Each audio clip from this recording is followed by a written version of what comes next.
love bombing. Then there's the one that feels amazing. And that is exactly the problem. Love bombing. It's not affection. It's not care. It's intensity. Suddenly, you are the center of their entire world. They're obsessed with you. They tell you you're perfect. They start talking about forever on the second date. It's constant texting, late-night calls, huge compliments, surprise gifts, and it all moves so fast you barely have time to breathe. It doesn't feel like getting to know someone. It feels like getting swept away. And for a moment, it's hard to see anything wrong with it. Because who doesn't want to be adored? But that's the point. Love bombing was never really about you. It's about creating a feeling, a high that's hard to walk away from later. Because once you're hooked, they change. They pull back, they go cold, and you start wondering what you did to make it stop. You blame yourself for the shift, and you try to win back the version of them that never actually existed, the one who said all the right things. That version was just the bait. This is how emotional control gets disguised as romance. So how do you protect yourself? You slow down. You ask questions. You look at their patterns, not their promises. Real connection takes time. It grows quietly. If someone tries to build something serious before trust even has time to form, it's not love. It's a performance. The Darvo method. Darvo is one of the most disorienting tactics out there. And once you know what it is, you'll start seeing it everywhere. The term stands for deny, attack, and reverse victim and offender. It's a psychological sleight of hand, a way for someone to flip the entire script the moment you try to hold them accountable. Here's how it plays out. You bring up something that hurt you. Step 1. They deny it. That never happened. You're making things up. You're being way too dramatic. Then comes step 2. They attack you. They go after your tone, your timing, your past. Suddenly, it's not about what they did. It's about how you brought it up. And then comes the flip. They reverse victim and offender. They make themselves the victim. You're not the one who got hurt. They are. They're being attacked. They can't do anything right. They act like your honesty is cruelty. And just like that, you're the one who has to explain yourself. That's Darvo. It's not just manipulation, it's narrative control. It can make you feel confused, ashamed, even guilty for speaking up. You start wondering if you were too harsh. You start defending your tone instead of your truth. So how do you deal with it? First, don't take the bait. If the conversation suddenly becomes all about their pain, their suffering, pause. Return to your point. Stick to the facts. Darvo works when it causes confusion. It fails when you stay clear, because accountability isn't an attack, and truth isn't cruelty. Guilt tripping. Guilt tripping is one of the sneakiest ways people try to control you. And the thing is, it doesn't usually look like manipulation. It's not someone yelling. It's a sigh. It's a pause. It's that quiet little, well, after everything I've done for you.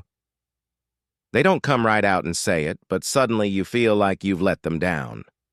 Like saying no makes you selfish, or cold, or ungrateful. That's how it works. It's not about what you actually did. It's about making you feel like you failed in some invisible way, even if you were just setting a boundary. It turns care into currency, and your kindness becomes a debt you're always trying to repay. The worst part is, it works. Especially if you're an empathetic person. You feel the tension, the disappointment. And before you know it, you're apologizing for something you didn't even do. The goal is always the same. If I can't make you say yes, I'll make you feel bad for saying no. How do you deal with it? You pause. You take a step back from the guilt and ask yourself, did I actually do something wrong, or am I just being made to feel like I did? Real guilt comes from your own values. Manipulated guilt. That's just someone else's control tactic. Breadcrumbing. Breadcrumbing is when someone gives you just enough attention to keep you hooked, but never enough to actually move forward. They'll send that hey text every few days. They'll react to your story. just enough to remind you they exist. But when it comes to making plans, to showing up to anything real, it's always vague, always later, always just out of reach.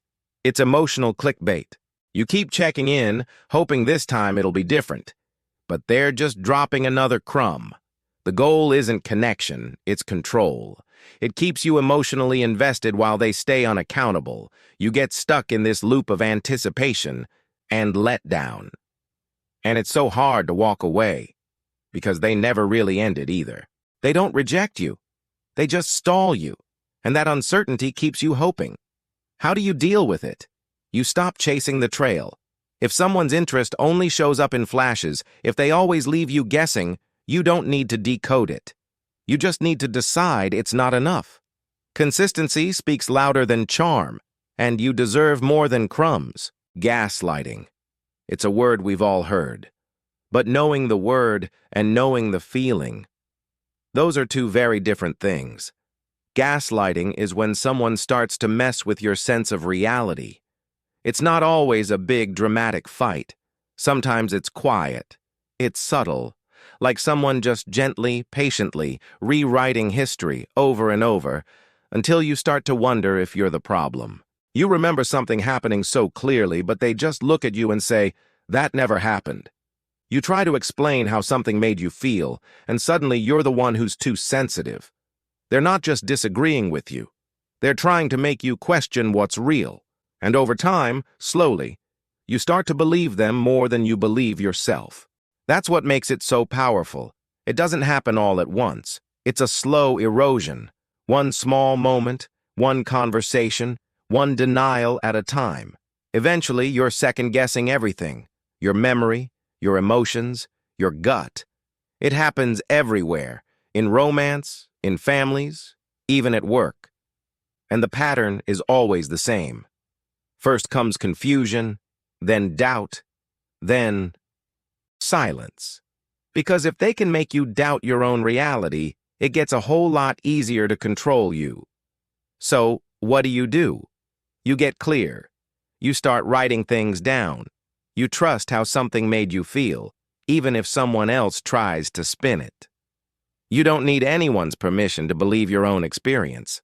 The more clearly you see what's happening, the harder it is for anyone to twist it. And that moment you stop explaining yourself to someone who's only pretending not to understand, that's when you take your power back. The silent treatment. Silence can be peaceful. It can be respectful. But the silent treatment, that's something different. It's not a pause. It's a punishment. It's what happens when someone uses their absence to control you. They don't yell, they don't explain. They just go quiet, cold, distant, unreachable, and they stay that way until you give in. The silent treatment isn't about space, it's about power. You'll find yourself replaying everything you said, wondering what you did wrong. You'll feel pressured to fix it even though you're not sure what it is.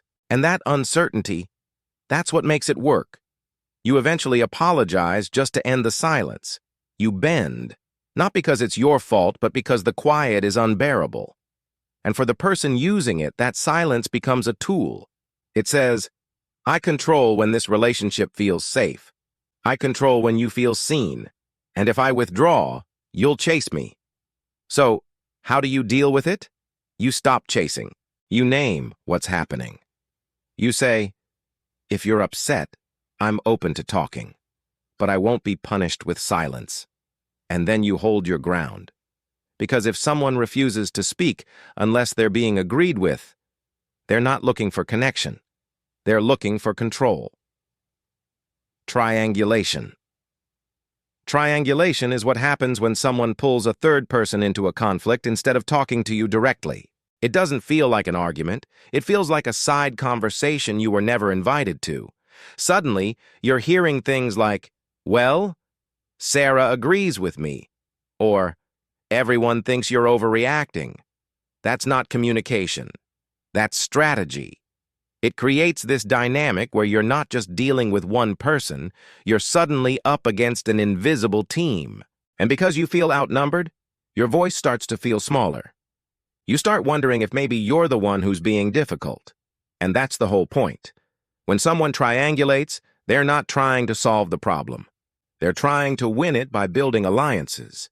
It shows up a lot in toxic family systems, or in relationships where one partner involves a friend to validate their side. It's exhausting, because now, you're not just dealing with the actual issue. You're being dragged into someone else's storyline. So how do you stop it? You pull the triangle apart. You say, if you have a problem with me, talk to me, not about me. Keep things direct. You don't need to defend yourself to a third party you never even spoke to. The White Knight. The White Knight. On the surface, they look like a hero. They show up with answers, with concern, with solutions you didn't even ask for. At first, it feels like they're helping, like someone finally understands. But that's only the setup, because in toxic dynamics, the White Knight doesn't just help with problems. They create the problem themselves just so they can be the one to fix it. They'll stir up conflict behind the scenes, chip away at your confidence, and then comfort you when you start to fall apart. They build the fire, then show up with the hose. Why? Because being the savior gives them power. And if you didn't need saving, they wouldn't have a role to play. Their support always comes with strings. It's not about you getting stronger. It's about you staying broken, just long enough to keep them relevant. Real support helps you rise. A White Knight needs you on your knees.